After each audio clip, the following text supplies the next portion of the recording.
Y bueno, y en ese mismo contexto, en realidad pedir disculpas no está hoy día, parece, a la compañerita que estaba sentada allá y a otra que estaba sentada acá, Camila, que en realidad yo tuve la torpeza de decir, ya, si hay unanimidad, lo suspendemos, y ellas levantaron la manito y entonces no hubo unanimidad, entonces no se cambiaba la prueba en el fondo. Y después como que hubieron presiones y qué sé yo, ya bueno, sí, y inundó como un ánimo medio festivo y ya, entonces se escapó de las manos y en realidad no debió haber sido. Eso lo primero. Y lo segundo es que, lo segundo y lo tercero es que tampoco debimos haber hecho la ayudantía vía online. En el fondo eso no ayudó para nada, era la primera ayudantía de la Tamara, en realidad no llegan todos, no prenden las cámaras, en fin, más difícil aún distribuir, en fin.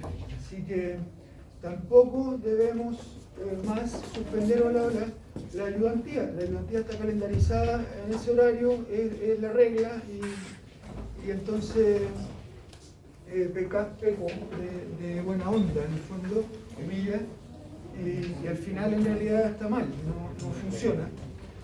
Y ¿saben lo que me quedé pensando mucho en realidad? Que en este mismo edificio, o no sé si también en C1 u otro, hay una tremenda biblioteca. Y ese lugar es apropiado para ir a hacer la hora entre que termina la clase, ahora a las 11, y las 2 o las 3, ¿a qué hora empieza la ayudantía? A las 3, entre medio alcanzan a almorzar, obviamente salir un rato, pero tienen 2 horas de lectura en la mañana y 2 horas de lectura en la tarde, y ese es el minuto para preparar las lecturas, avanzar, en fin, como yo no sé, hay como hartas cosas en la cultura institucional. Ustedes saben, yo mi primer año en esta universidad, y como que hay hartos elementos de la cultura institucional que también estoy aprendiendo en el fondo, pero uno de ellos es como que en realidad como queda lejos y qué sé yo, hay cierta ansiedad a veces como por irse, no sé, o a cierta hora, o como, no sé, lo que nos pasó con la ayudantía, como esa ventana tan larga, no sé qué, mejor me voy porque me demoro tanto en volver, en fin. Y en realidad, ¿saben qué? Está lejos del campus, efectivamente, pero es privilegiado, ¿saben?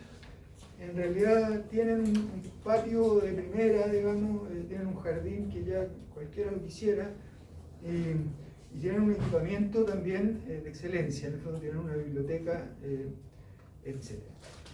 Así que ese es el momento para avanzar en los textos, además de bueno, las lecturas que cada uno tiene que hacer en su propio espacio, en fin. Pero, así que la llamada es a ocupar la universidad. Eso, dicho eso, paro con la moralina, dijera, pero nada, en serio, a considerar.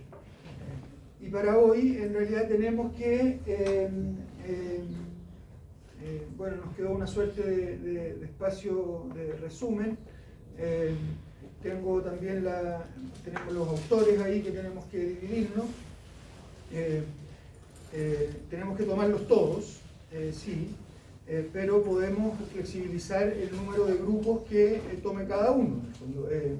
Al menos uno por autor, y si hay alguno que tenga especial preferencia o interés, o ya sepan un poco, o qué sé yo, podemos repetir los grupos en ese autor, porque en realidad los autores son infinitos, ¿me entienden? Como podemos estudiar la teoría del conocimiento desde un lado, desde el otro, qué sé yo, y mejor si la dividimos también se nos hace una tarea que puede terminar siendo más profunda también, en fin. Hablaremos de eso. Ya, ¿algún comentario está ahí?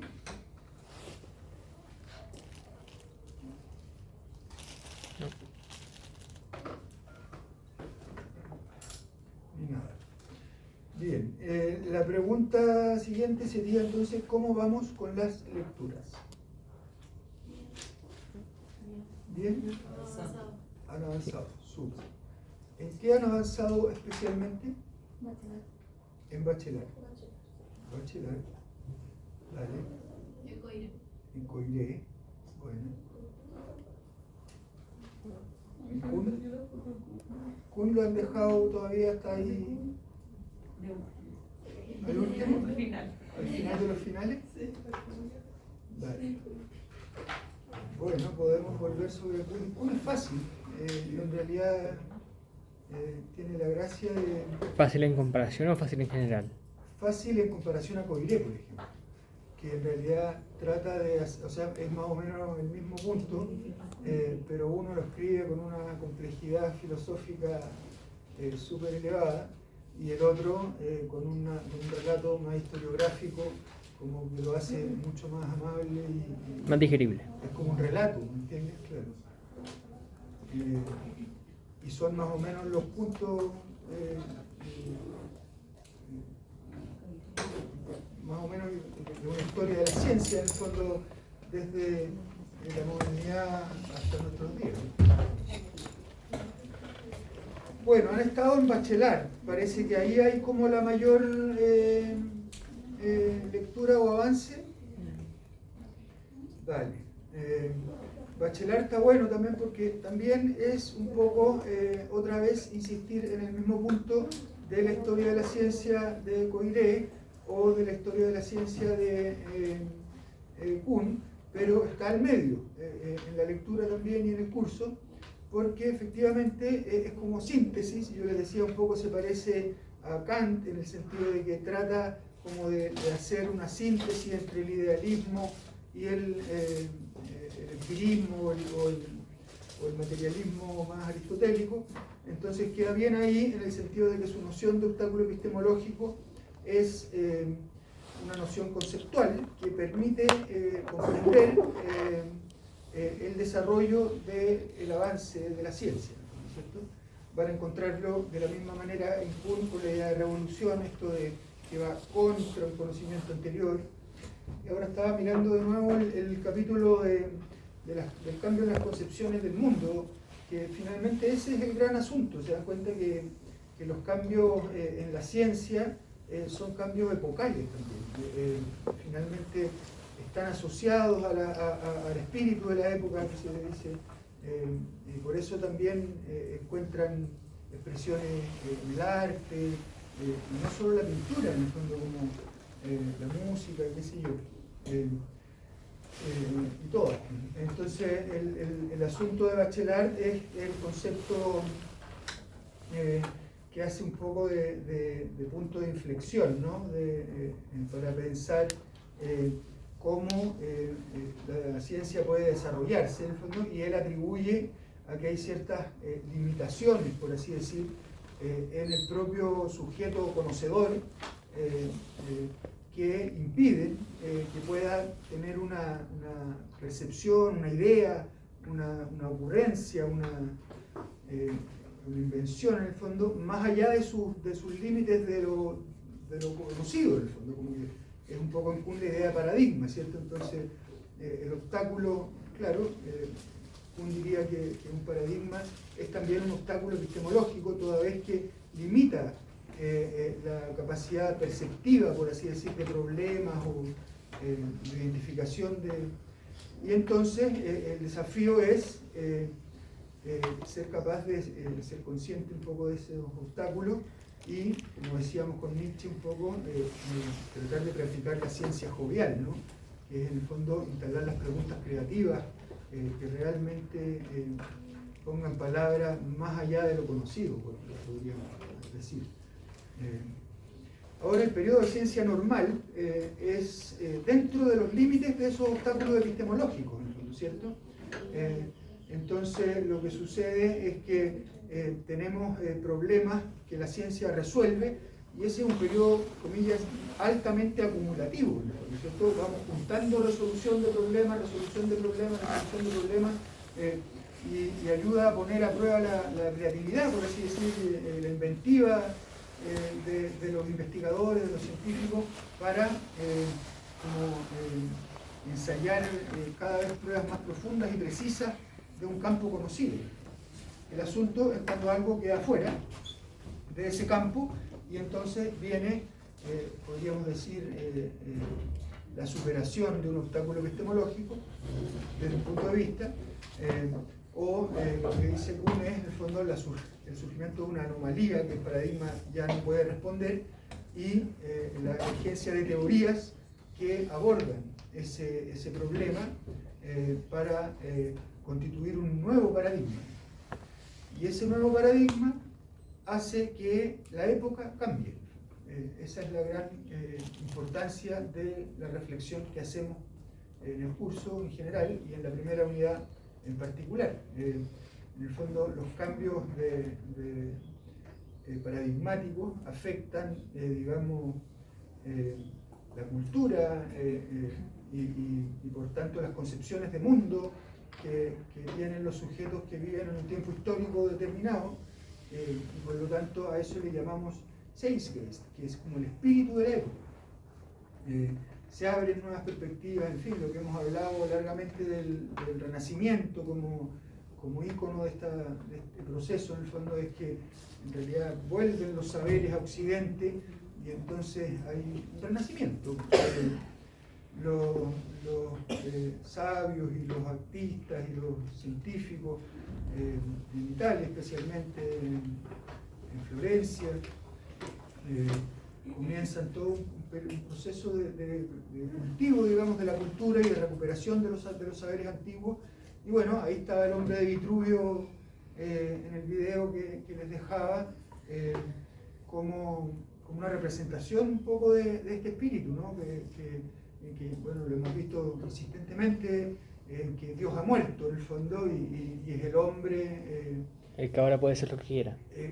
Claro, el que está libre, te das cuenta, y entonces puede crear, puede... Y adaptar conocer. la forma que quiera. ¿Cómo? Adaptar la forma que quiera. Claro, y adoptar la forma que quiera, claro, ser un miserable o ser un creador en el fondo. Como, depende del sujeto en el fondo y de su acción en el mundo, el lugar que vaya a ocupar en el fondo. Y claro, es también la figura de Da Vinci, ¿no? O sea, de Miguel Ángel, cuando está Dios todos tirados para darle para llegar a Dios, digamos, y está el hombre al otro lado con el dedo así que si es que los tira, toca a Dios, si es que no los tira, no lo toca. Entonces es el libre albedrío, te das cuenta como que está ahí el punto en que en el Renacimiento lo que hay es una valoración por la libertad y por el hombre y la figura de Dios. Claro, el problema de los pintores en esa época y de los artistas era que necesitaban mecenas y los mecenas necesitaban mecenas para que les financiaran las obras y en fin. Y los mecenas muchas veces eran la iglesia, entonces por eso hay tanto arte religioso.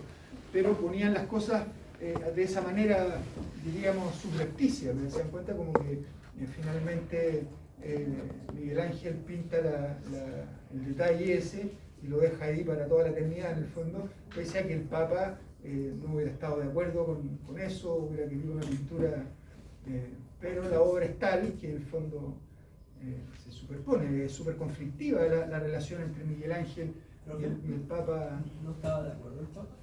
Yo creo que habría que estudiarlo con detalle, yo no voy a hacer una afirmación así de drástica, habría que buscarlo, pero lo que sí sé es que claro, había una relación conflictiva entre Miguel Ángel, que tenía mal carácter además, como todos los genios, decíamos el otro día, Dalí era un pesado, este otro debe haber sido parecido en el fondo, y claro, con el Papa que trataba de apurarlo y trataba de meterse en su idea, y el otro que era súper orgulloso y que no te vas a meter en mi idea, y que en fin, ¿me entiendes? Como es mi obra, y ahí estaban, y además que Miguel Ángel, él se consideraba arquitecto, entonces no le gustaba que lo mandaran a pintar, ¿me entiendes?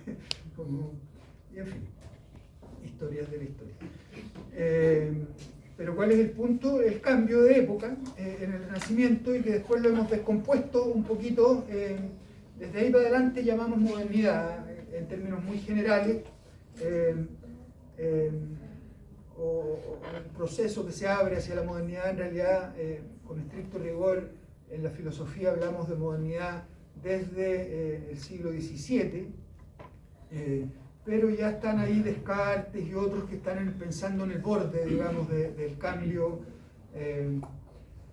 Y después este mismo proceso, bueno, toma varias formas, ¿cierto? Y hemos enfatizado en la idea de idealismo, que es como diríamos, un desarrollo de todo este problema, y en otro eje que hemos llamado más bien empirismo, y que tiene que ver con la herencia, una platónica y la otra cartesiana, ¿cierto? Que pese a los esfuerzos kantianos o qué sé yo, se sigue manteniendo como una dialéctica permanente en la historia, en el fondo, y que finalmente la vamos a terminar reconduciendo al problema del cuerpo y el alma, que está en el principio de los principios, en el fondo, Platón y para adelante. Entonces es lo que la filosofía llama una aporía, además, como que no se puede resolver, no se resuelve, ¿no? Y hacen grandísimos esfuerzos y logran por ciertos tiempos Kant poner ahí una crítica así como una manera súper sólida de poder hacer ciencia, en fin, pero tiene sus límites, él mismo lo reconoce, vale para las ciencias naturales no más, no para las ciencias sociales, humanas, y finalmente también da una preeminencia a la idea que es cuestionada por otros, finalmente incluso, y es cuestionada por otros desde ambos lados, desde una posición, dijéramos, más conservadora, más apegada a las ideas aristotélicas sobre la realidad tangible, en el fondo, y también desde el otro lado, una versión más nietzschana, en el fondo, donde el problema no es solo del conocimiento, sino que del ser, y en realidad la racionalidad kantiana no alcanza, no sirve para explicar el ser, digamos, sino que hay algo que está en Nietzsche, que está en Freud, por supuesto, y que está del otro lado, en el fondo, y que tiene que ver con lo pulsional y en fin. Entonces, bueno, tenemos un poco ese panorama, sí, y no sé, yo creo que deberíamos trabajar quizás en principio a partir de ciertas preguntas que pudieran tener.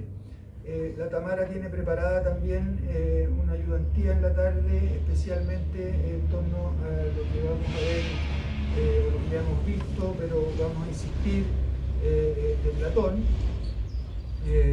Y además el tema de las normas APA, que es súper bueno que ya desde el primer año lo vayan familiarizándose. Y bueno, tenemos también la idea de agregar un trabajillo intermedio de avance, porque bueno, ha habido ansiedad y no está tan fácil, y en realidad va a ser el ejercicio más importante del curso, creo, en sus trabajos, en el fondo. Entonces van a tener que pensar, escribir, juntarse, leer, en fin, entonces tenemos que hacerlo bien y aprovechar esa instancia para que ahí hagan un aprendizaje firme y en fin. Así que eso, preguntas, momento de preguntas de materia.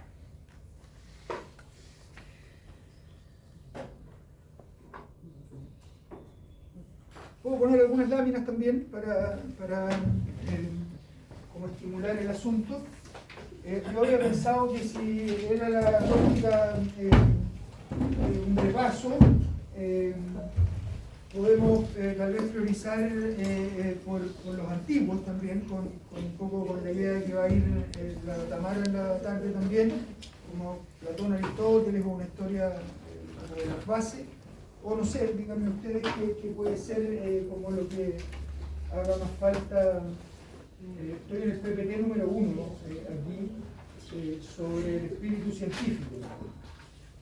Y pensaba que tal vez estas ideas son buenas de repasar, Platón con Aristóteles.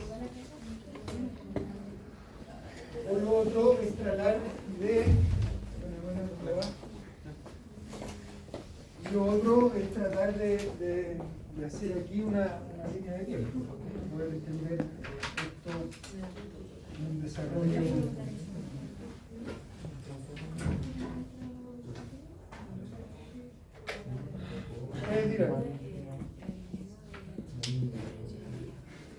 Profe, ¿y no podría explicar un poco sobre el libro de Coiré? ¿Podría explicar un poco sobre el libro de Coiré? Sí. ¿Qué tenemos de Coiré?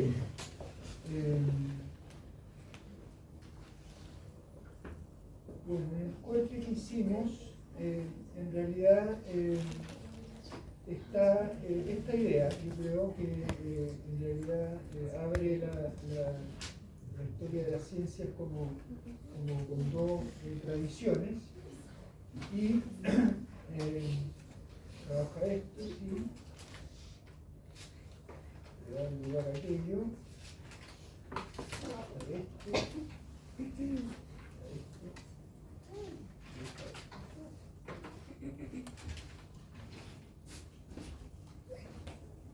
¿Qué es lo que tomamos de Coité? De Coité tomamos una idea de una historia de la ciencia que ha venido desarrollándose desde la modernidad,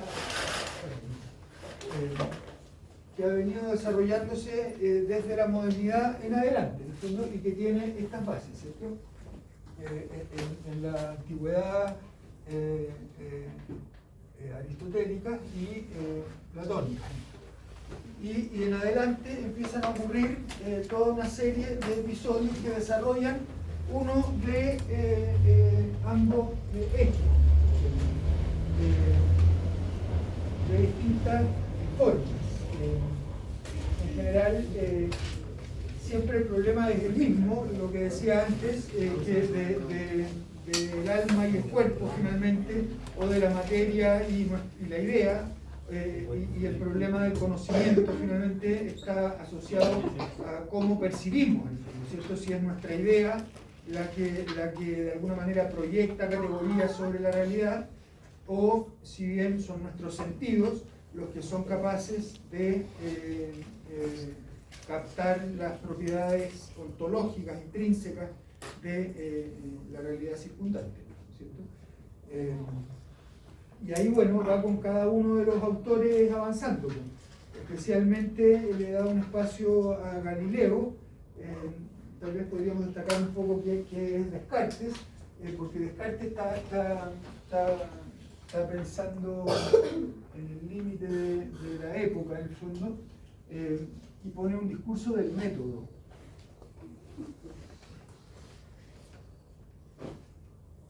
Entonces, es parecido a Bacon, sistematiza en el fondo los principios como prácticos del método científico, y instala como una racionalidad, por eso se dice también padre del racionalismo, en el fondo, en que está antes que Kant,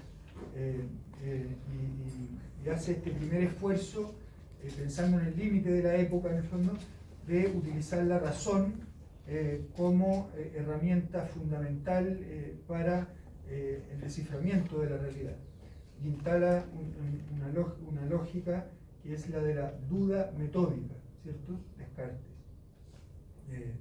Y entonces empieza a preguntarse cómo puede confiar, en qué puede confiar, y qué es verdadero, y avanza así como en una lógica muy sistemática, racionalista, y en fin, va todo muy bien hasta que al final se vuelve a apoyar en Dios, digamos, como que, porque al final el fundamento es que Dios no me puede engañar. Esas son las 7 meditaciones. Son las meditaciones, sí. Son las meditaciones metafísicas.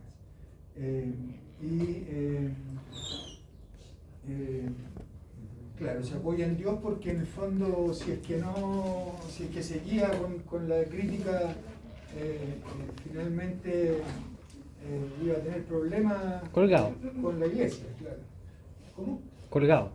Claro, por eso digo como que en realidad no, claro.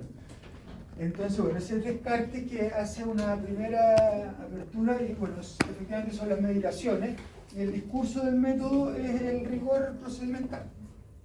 Y después le iba a decir que en realidad Coiré y habitualmente las historias de la ciencia se centran mucho en Galileo porque es importante, o sea, es gigantesco, ¿se dan cuenta? Es como Darwin y es como Freud, pero a Freud no lo quieren mucho por distintas razones, digamos. A Darwin tampoco lo quieren tanto, también por distintas razones, parecidas razones. Menos a su primo. ¿Cómo? Menos a su primo. ¿Cuál es su primo? Galton. Menos lo van a querer a él. No, ese fue olvidado. ¿Cómo se llama ese? No es Galton. Galton. Galton, sí. No, ese pasó a la historia como un error, digamos.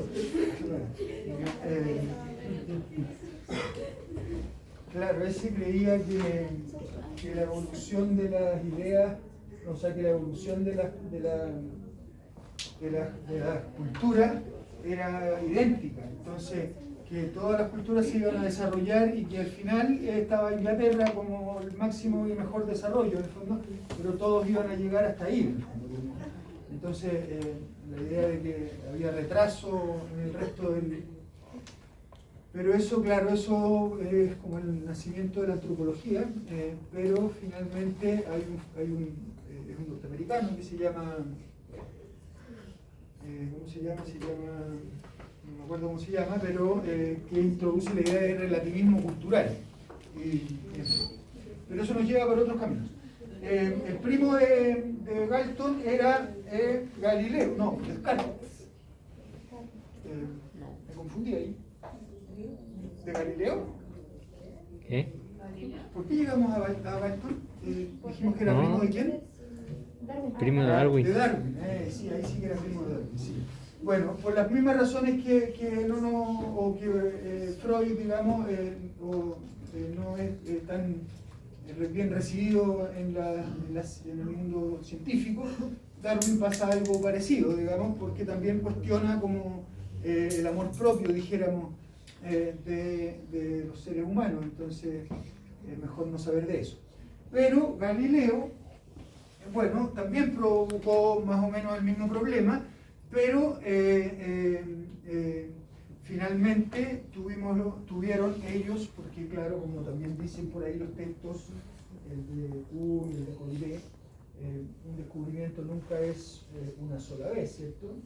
Entonces, finalmente, habíamos dicho esto, que en realidad desde la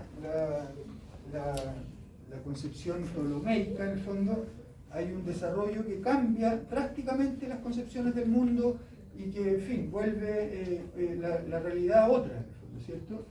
Y que decíamos que avanza desde un concepto ptolomeico, donde el movimiento y la posición de la Tierra y de los cuerpos celestes está en torno a la Tierra, en el fondo, y después empiezan estos que empiezan a cuestionarse aquel concepto, en el fondo, y bueno, ahí está una descripción más honda en el texto, pero lo que va aportando Copérnico es el que, por eso se llama Revolución Copernicana, el que aporta la primera idea.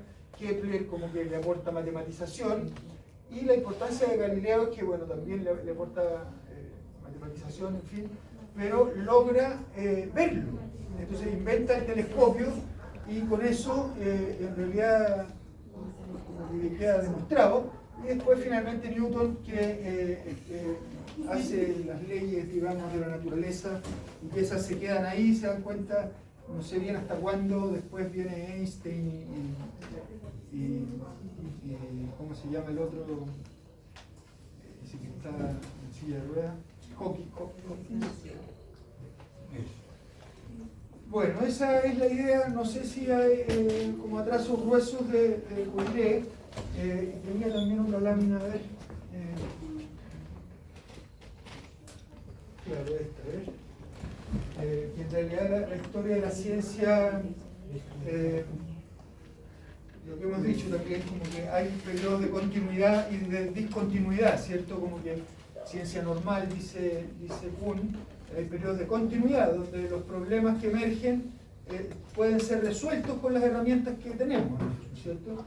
Pero hay momentos en que hay saltos cualitativos, dijimos también, y es el momento en que cambia el espíritu de una época, ¿cierto? Entonces está como esa tensión entre continuidad y discontinuidad del conocimiento.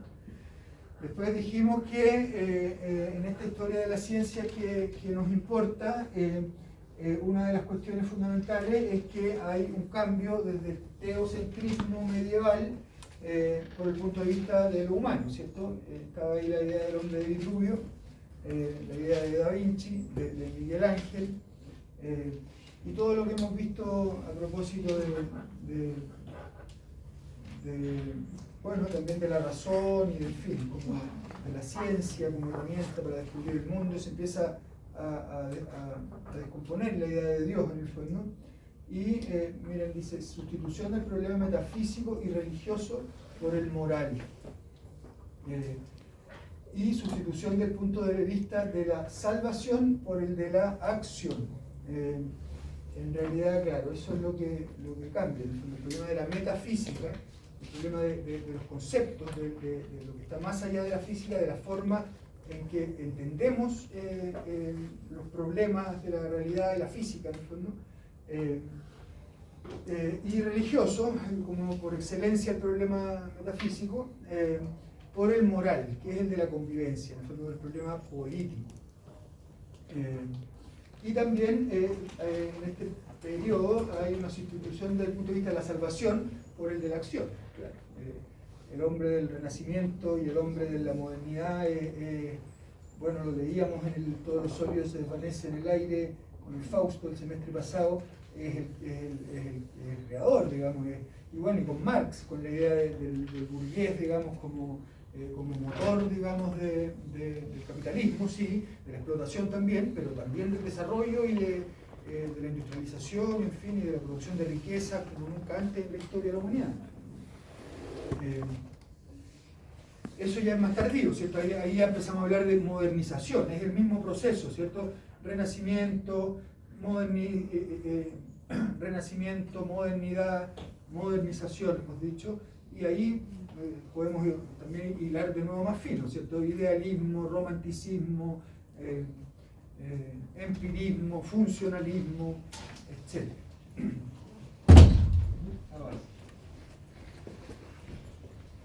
¿Qué pasa también en este tiempo? Esto que hemos dicho, que la vieja lógica lineal ya no es hegemónica, ¿cierto? La idea de un tiempo cronológico lineal ya no está, digamos, empieza a ver esta idea de la dialéctica, ¿cierto? Bueno, la dialéctica es muy antigua, pero está Hegel que instala esta idea de la dialéctica del espíritu y de cómo avanza la historia, en el fondo, como que eso descompone una idea medieval donde no había profundidades, digamos, ¿cierto? Entonces no había temporalidad tampoco. El viejo mundo, bien ordenado y bien jerarquizado, dice, da paso a uno más complejo y diverso. Los marcos tradicionales del pensamiento metafísico, forma, materia, acto y potencia, quedan vaciados de contenido vivo, dice.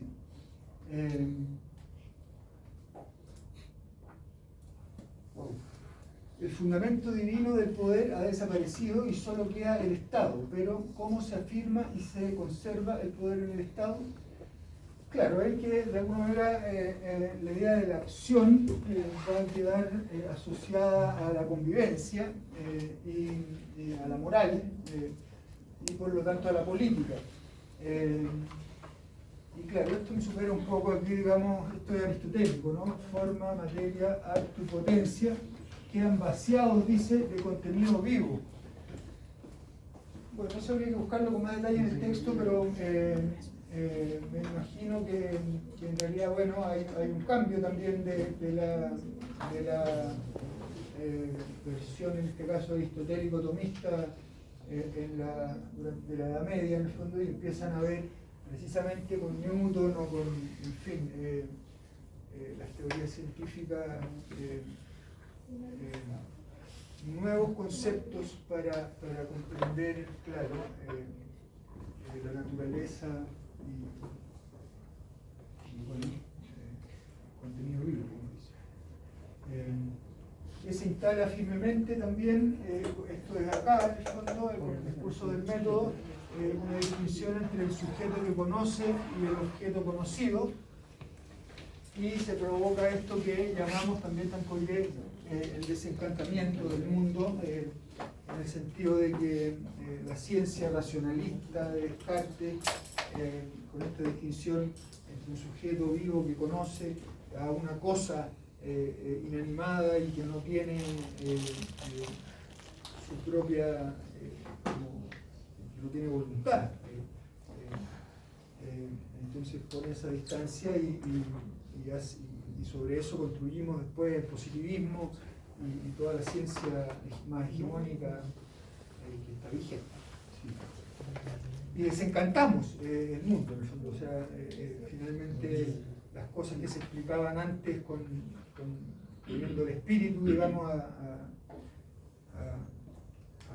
la naturaleza, o en fin, eso ya deja de tener presencia dentro de la ciencia. En fin. Lo otro que es importante es que, claro, en el discurso del método, pero también en las meditaciones, lo que hace Descartes es eliminar tres cuestiones. No sé si alguien ya les contó esta historia, ¿no? Que en la duda metódica esta va y dice de qué puedo desconfiar, y que entonces voy a dejar fuera de mi racionalidad y de un método que sea capaz de dar cuenta de la realidad de manera limpia y objetiva, digamos. Entonces deja fuera, en primer lugar, los sueños. Dice, no, esto no está en la conciencia, entonces no se entiende, es raro, en fin. Los sueños no hacen parte de mi racionalidad. Los errores de los que no me doy cuenta.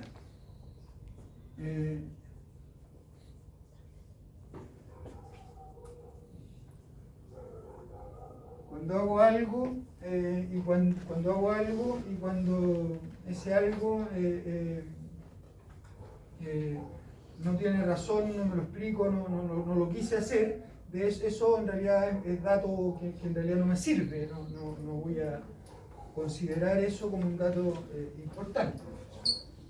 Y el tercero son los chistes, cosas que en realidad que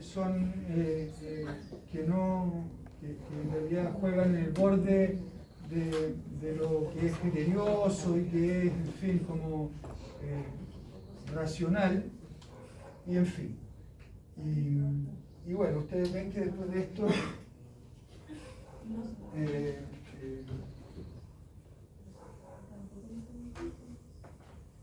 esto es la base de la idea del inconsciente, ¿no? Entonces por eso decimos también que el psicoanálisis el psicoanálisis está en contra, digamos, de la doctrina del cogito ergo sum.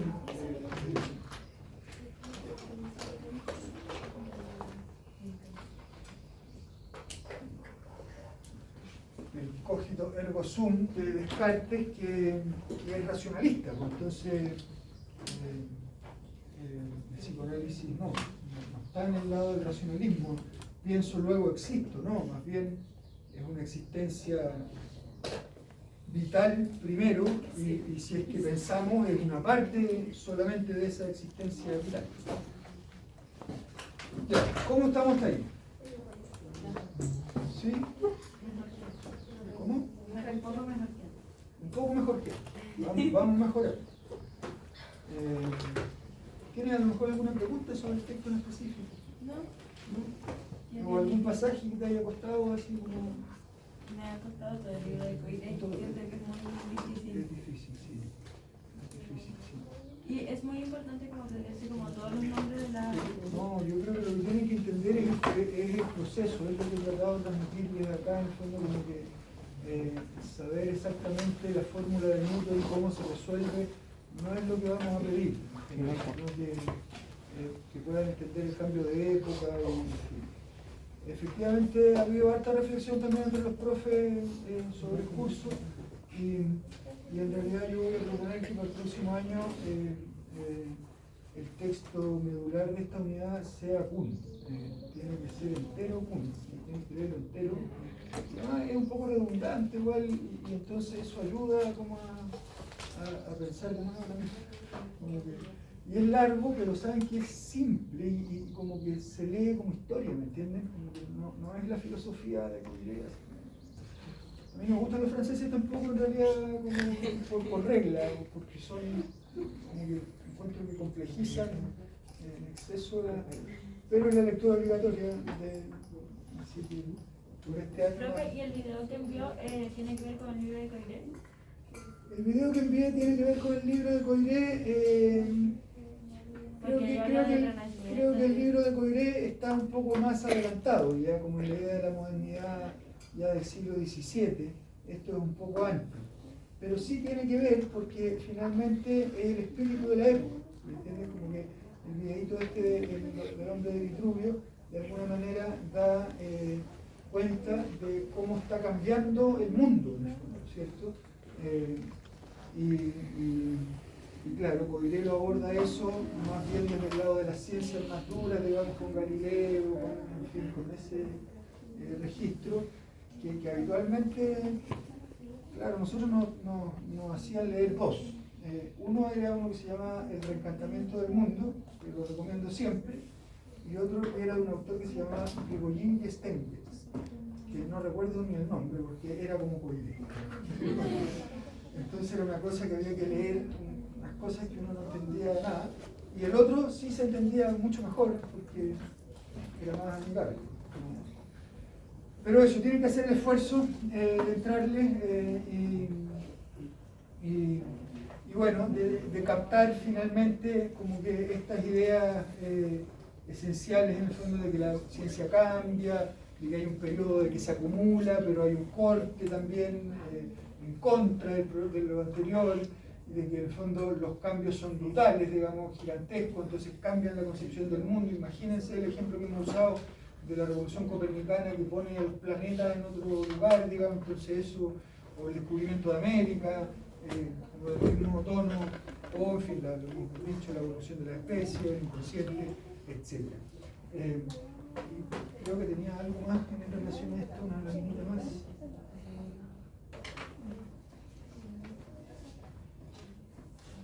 Con esto, bueno, no sé si les cargué esta última versión de PPT, pero se las voy a reemplazar antes de la prueba, obvio. Y claro, con esto les decía que un poco se puede como cortar, porque son todos autores súper importantes en el fondo. Claro, los metemos todos dentro del gran saco de la modernidad, pero cada uno tiene, por supuesto, su acento, digamos, su impacto, digamos, sobre la época.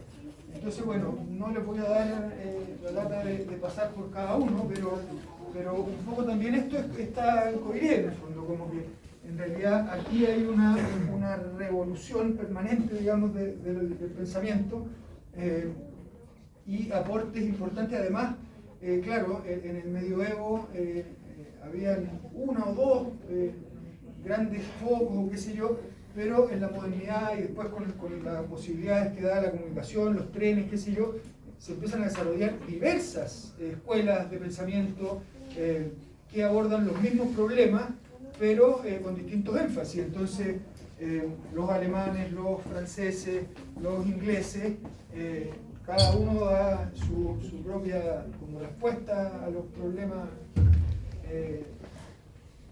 capitales de la ciencia, digamos, como, en fin. Eso. ¿Se entiende eso, sí? Sí. Como que digo que hay idealismo, romanticismo, no sé cuantismo, cada uno de estos, estructuralismo, teoría crítica, fenomenología,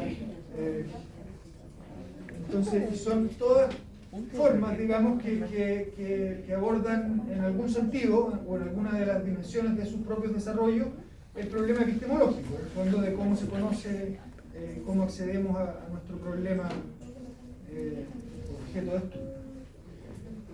Ya, ¿está bien hasta ahí? ¿Suficiente? ¿Está ultra repasado? Sí. Con esto vamos a hacer una primera prueba que tiene que, creo que vale el 35% del curso, ¿no? Y esa prueba va a ser sí o sí la próxima semana. ¿Sí? Va a tener una pregunta de desarrollo, pero va a haber una oferta de 3. Ustedes van a poder elegir entre una de esas 3 preguntas para desarrollar en una plana máxima. Y después van a haber 12 preguntas de alternativas que tienen que responderlas todas y que valen no sé, proporcionalmente cada una para juntar el puntaje final. La pregunta de desarrollo vale 2 puntos y las alternativas 4.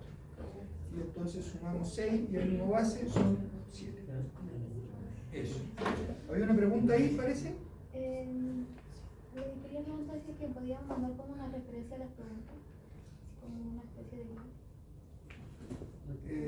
¿Cómo? Es que, por lo menos acá en esta universidad yo nunca he tenido como preguntas alternativas muy presentes, entonces no sé cómo podrían tomar las preguntas. Tampoco sé cómo ustedes podrían preguntar.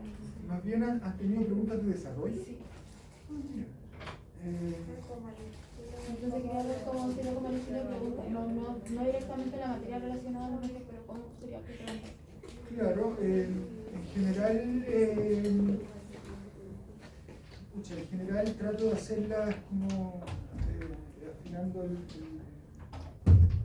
la dificultad, y habitualmente, usando todas las fórmulas, digamos, cuál de las siguientes es falsa, marque las verdaderas, 1, 2, 3, A, B, C, en fin, y habitualmente trato de tomar gran parte del contenido de las clases, no tanto de las lecturas también, pero sí, porque las clases están muy fundadas en las lecturas también, y en realidad como que evito hacer preguntas demasiado específicas, como que ¿qué dice Newton de...? No, olvídate, eso como que, pero claro, como las ideas más de lo que hemos querido ver, en el fondo, como del avance de la historia, de la ciencia, y sí un poquitito de la importancia de cada autor, como evidentemente, pero no les vamos a pedir que nos expliquen toda la teoría o que nos den el detalle de cuál de estos conceptos falta para que la teoría de Foucault esté completa.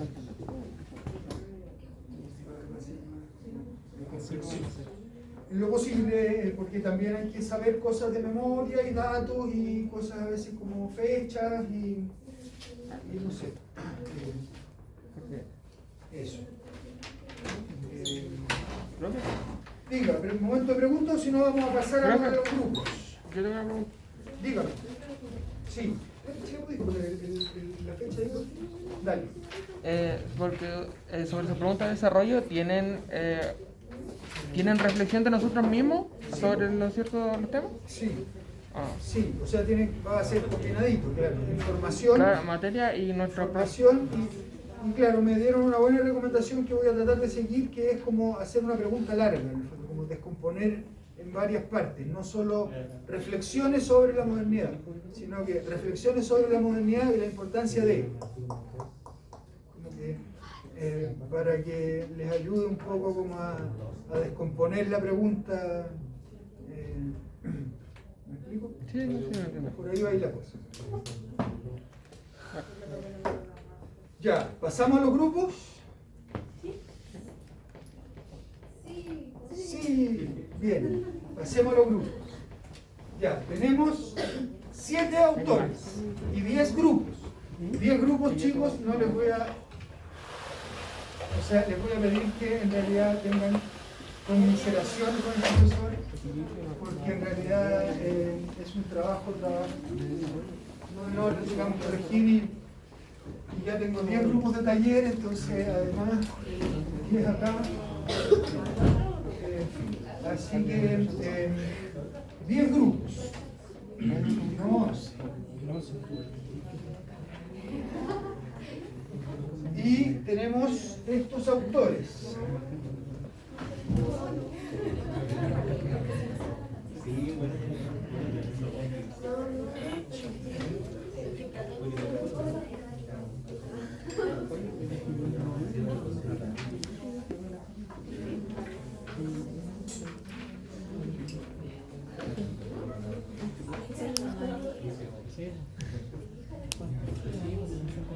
Ya, ¿están los 10 grupos en la sala? Creo que sí. No hay problema. Ya.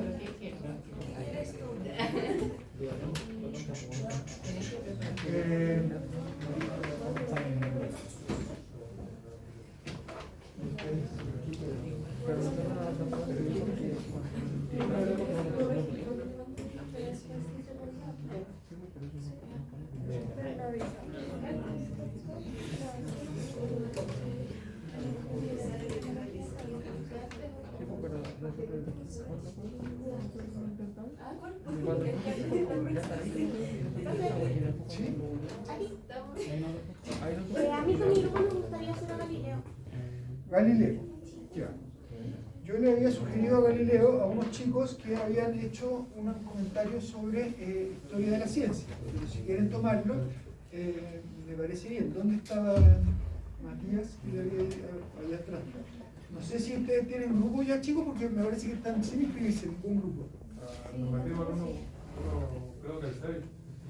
Y, pucha, no tengo la lista a mano.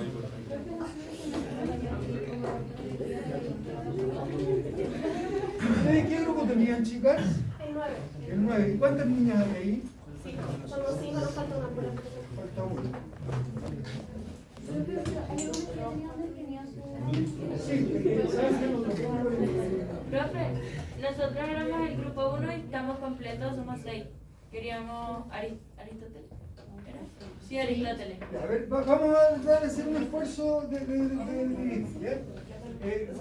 Por mientras, vamos a ver si después tenemos que volver. Tú dices, somos el grupo 1 y queremos Aristóteles.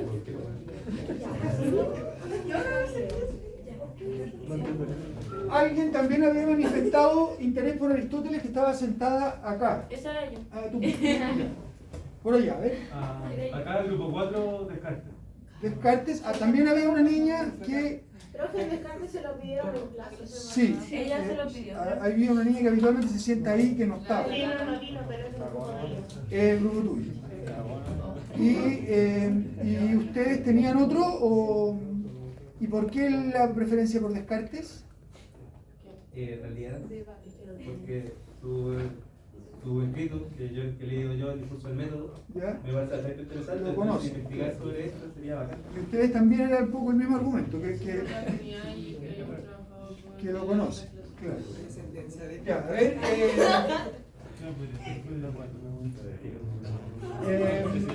¿Cuál era el número del grupo de ustedes, chicas? El 10. El 10.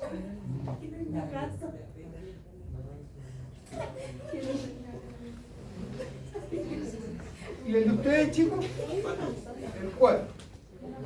¿Y estaban completos? Sí. Profe, pero creo que ellas querían Galileo, ¿no? No, nosotros No, queremos la de allá. Platón. Somos el grupo. No quisieron Descartes. El 8. Platón. No, ella era otro grupo. ¿Quién más quiere a Platón? El grupo 7. Ustedes. Están todas. Todos. Platón. El grupo 7. ¿Y usted qué dijo? Galileo. ¿Y a dónde había? ¿Cuál es el número? 9. Profe, tengo una duda. ¿Se puede repetir Descartes? Lo estamos repitiendo, pero yo no recomiendo repetir Descartes. Encuentro que es súper fome.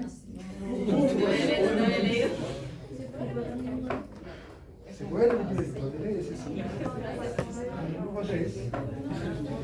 Que no tenga nadie. Ya, vamos a hacer una pausa aquí. Uno. ¿De cuántos son los grupos? ¿De 6? ¿Cuántos Aristóteles tenemos? 2 Aristóteles. Dos Descartes tenemos 2 Descartes. y 2 Platón. 2 Platón. Y Un Galileo. un Galileo. Y entonces 2, 4, 6, 7, 8, 9 y 10. Yo quiero bailar. Ya, yo debo decir que este es mi autor favorito. Así que, y que esa ayudantía, además que como me cobraron una clase, las voy a hacer yo. Así que aquí trabajamos juntos. Y bueno, y los otros tienen que elegirnos, G2, G5 y G6. Una duda. ¿Qué dice el que puso en un cuadrado? Perdón, hijo perfecto. ¿Cuál es su favorito? Este. Profe, Claro. nosotros en G2 teníamos Foucault. ¿Cuál? Ustedes tenían a Foucault. Sí, el 2. ¿Con qué número? El 2. Acá.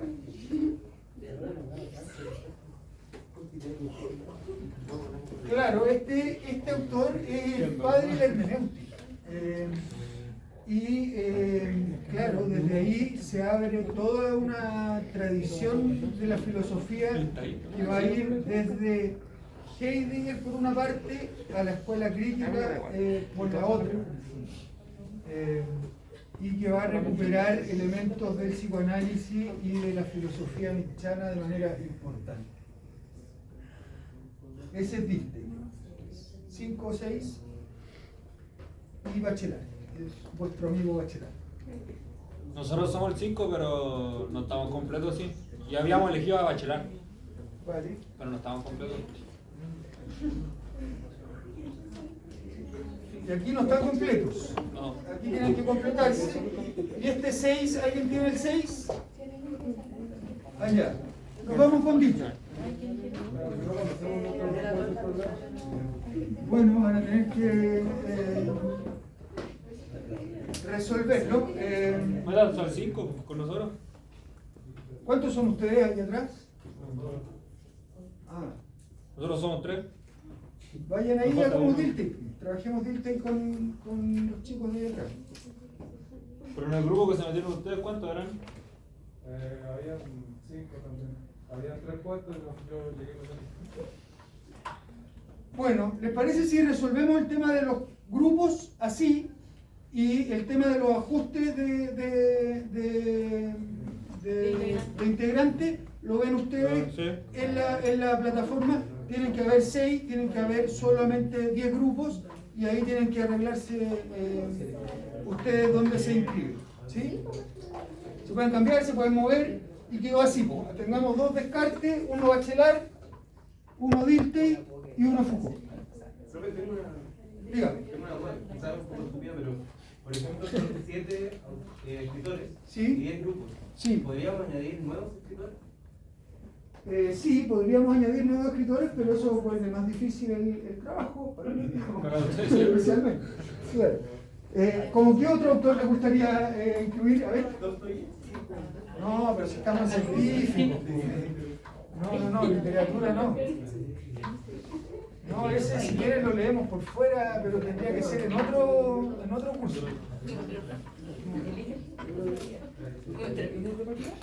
No, todavía es que no tiene nada que ver en esta serie. Somos 3. O sea, ¿gustó de 6? El que podríamos agregar, si alguien se interesara, Ah, ya, sí. ese es un desafío serio. ¿Ustedes prefieren a Kant que a Bachelard? Que a Descartes. Dale. Se anota mi número. ¿Y ustedes atrás qué dicen? A Darwin. 5, 6, 9, 34, 47, 38. Bueno, sí.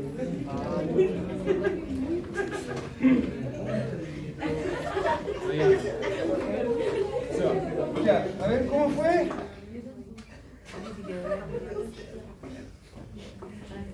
¿Cuál era el grupo que cambiaba? El 4 por...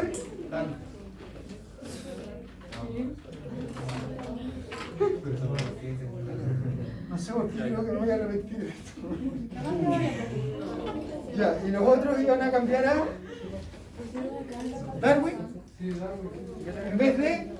¿Lo puedo meter en un grupo? Ah, no, pues, pero es que no podemos sacar a... Ya ahí. Pero es que tenemos 10 grupos. Entonces no podemos agregar a un autor sin cambiar de grupo. Sí, hay que sacar. Y a mí me parece que estaba buenísimo. En realidad, doble platónico aristotélico estaba súper bien. Uno aquí, uno. Está súper. Yo creo que así nos vamos y está re bien. Porque además hacemos 2 clases de presentaciones. Entonces, cortamos una aquí y hacemos otra acá. Con este aquí. Oh, hay que presentar, claro que sí. Ya, ¿estamos con eso? El asunto resuelto. Ya.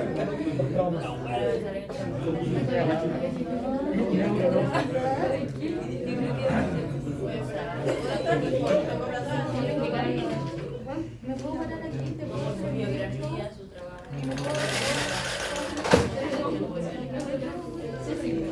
Hacemos todavía. Sí, confira. Los acuarios son que. ¿A qué hora es? Siente presente como ¿Pero qué? ¿Se puede poner por que tiene cabeza. Tiene que haber una regla.